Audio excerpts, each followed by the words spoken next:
ಎಲ್ಲರಿಗೂ ನಮಸ್ಕಾರ. ನಿರ್ಮಲವಾಣಿ ವಾಹಿನಿಯ ವೀಕ್ಷಕ ಬಾಂಧವರೆಲ್ಲರಿಗೂ ಸುಸ್ವಾಗತ. ಹಿಂದಿನ ಶೀರ್ಷಿಕೆ ಮುಂದುವರೆದ ಭಾಗ. ಪರಬೊಮ್ಮನ್ ಈ ಜಗವ ರಚಿಸಿದವನಾದೊಡೆದು ಪರಿಯು ಬರಿಯಾಟವೋ ಕನಸೋ ನಿತ್ಯ ಕಲವರವೋ ಮರುಳನವನಲ್ಲದೊಡೆ ನಿಯಮ ಒಂದಿರಬೇಕು. ಮರುಳನವನಲ್ಲದೊಡೆ ನಿಯಮ ಒಂದಿರಬೇಕು. ಗುರಿ ಗೊತ್ತದೇನೆಹುದೋ ಮಂಕುತಿಮ್ಮ. ಗುರಿ ಗೊತ್ತದೇನಿಹುದೋ ಮಂಕುತಿಮ್ಮ. ಮಂಕುತಿಮ್ಮ ಪರಬೊಮ್ಮನ್ ಈ ಜಗವ ರಚಿಸಿದವನಾದೊಡೆದು ಬರಿ ಆಟವೋ ಕನಸೋ ನಿತ್ಯ ಕಲವರವೋ ಮರುಳನವನಲ್ಲದೊಡೆ ನಿಯಮ ಒಂದಿರಬೇಕು.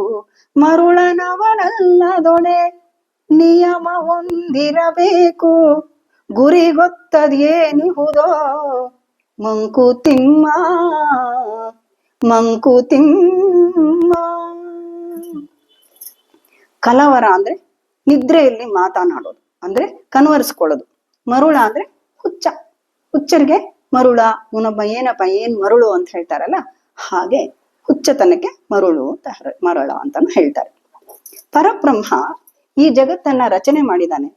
ಯಾತಿಗೋಸ್ಕರ ರಚನೆ ಮಾಡಿದಾನೆ? ಕೇವಲ ಮನೋರಂಜನೆಗೋಸ್ಕರ, ಅವನ ಆಟಕ್ಕೋಸ್ಕರ, ಅವನ ಆಡುವ ಲೀಲೆಗೋಸ್ಕರನ ಅಂತ ಅನ್ಸತ್ತೆ. ಆದ್ರೆ ಇವನೇನೇನೋ ಮಾತಾಡ್ತಾನಲ್ಲ, ಹೇಗಿರುತ್ತದು ಅಂದ್ರೆ ನಿದ್ರೆನಲ್ಲಿ ಕನಸು ಬಿದ್ದಾಗ ಕನವರಿಸಿಕೊಳ್ಳುವಂತೆ ಮಾತಾಡ್ತಾ ಇದ್ದಾನೇನೋ ಅಂತ ಅನ್ಸತ್ತೆ. ಯಾಕೆ ಅಂದ್ರೆ ಈ ವೈವಿಧ್ಯಮಯವಾದಂತ ಸೃಷ್ಟಿಯನ್ನ ಅರ್ಥ ಮಾಡ್ಕೊಳ್ಳೋದು ಬಹಳ ಕಷ್ಟ. ಹಾಗಿದ್ರೆ ಪರಬ್ರಹ್ಮ ಮರುಳನೆ.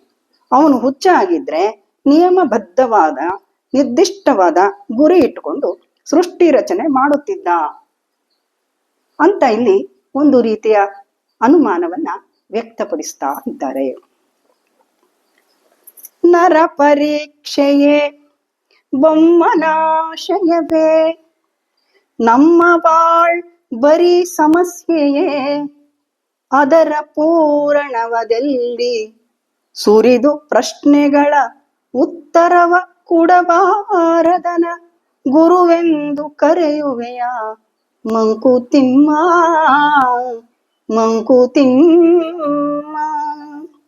ನರ ಪರೀಕ್ಷೆಯೇ ಬೊಮ್ಮನಾಶಯವೇ.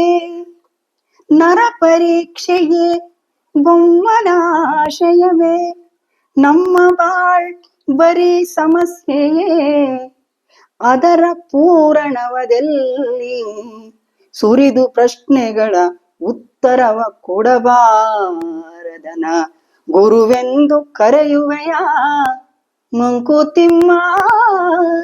ಮಂಕುತಿಮ್ಮ. ಪೂರಣ ಅಂತ ಹೇಳಿದ್ರೆ ಪೂರ್ತಿ, ಮುಕ್ತಾಯ, ಮುಗಿತಾಯ ಅನ್ನೋ ಒಂದು ಅರ್ಥವನ್ನ ಇದು ಕೊಡುತ್ತೆ. ನರಮಾನವನನ್ನ ಪರೀಕ್ಷೆಗೆ ಈಡು ಮಾಡೋದೇನೆ ಬ್ರಹ್ಮನ ಇಚ್ಛೆನಾ? ತಾನೇ ಸೃಷ್ಟಿ ಮಾಡ್ದ, ಮನುಷ್ಯರನ್ನೆಲ್ಲ ಸೃಷ್ಟಿ ಮಾಡ್ದ, ಎಲ್ಲ ಮಾಡ್ದ. ಮಾಡ್ಬಿಟ್ಟು ಅವ್ರನ್ನ ಸುಖವಾಗಿರೋದು ಬಿಡ್ತಾ ಇದ್ದಾನ? ಇವನು ತುಂಬಾ ಪರೀಕ್ಷೆಗಳನ್ನ ಹಚ್ಚುತ್ತಾ ಇದ್ದಾನೆ, ಒಂದಲ್ಲ ಒಂದು. ಅಂದ್ರೆ ಅವನಿಷ್ಟ, ಅವನಿಗೆ ಅದೇನ ಇಷ್ಟ? ನರಮಾನವರನ್ನ ಪರೀಕ್ಷೆ ಮಾಡ್ತಾ ಇರೋದೇ ಅವನಿಷ್ಟೇನಾ? ಹಾಗಂತ ನಮ್ಮ ಬದುಕುಗಳು ಬರೀ ಸಮಸ್ಯೆಯ ಸರಮಾಲೆನೇ ಆಗಿದ್ಯಾ? ಈ ಸಮಸ್ಯೆಗಳಿಗೆ ಮುಕ್ತಾಯನೇ ಇಲ್ವಾ? ಪರಿಹಾರನೇ ಇಲ್ವಾ? ಇದನ್ನ ಬಿಡಿಸುವರು ಯಾರು? ಇದು ಬಿಡಿಸುವ ಬಗೆ ಹೇಗೆ? ಈ ಪ್ರಶ್ನೆಗಳಿಗೆ ಉತ್ತರನೇ ಸಿಗ್ತಾ ಇಲ್ಲ. ಹೀಗೆ ಅನೇಕ ಪ್ರಶ್ನೆಗಳನ್ನ ಕೇಳಿದ್ರೂ ಸಹ ಉತ್ತರನೇ ಕೊಡದೆ ಮೌನವಾಗಿರುವವನನ್ನ ಗುರು ಎಂದು ಕರೆಯುವುದಾದ್ರೂ ಹೇಗೆ? ಗುರು ಅಂದ ತಕ್ಷಣ ಅಜ್ಞಾನ ಅಂಧಕಾರವನ್ನ ಕಳೆಯುವವರು ಗುರು. ಅನುಮಾನ ಸಂಶಯಗಳಿಗೆ ಎಡೆ ಬಾರದ ಹಾಗೆ ಸಮಸ್ಯೆಗಳನ್ನ ಬಿಡಿಸಿ ದಾರಿ ತೋರುವಂತವರು ಗುರು.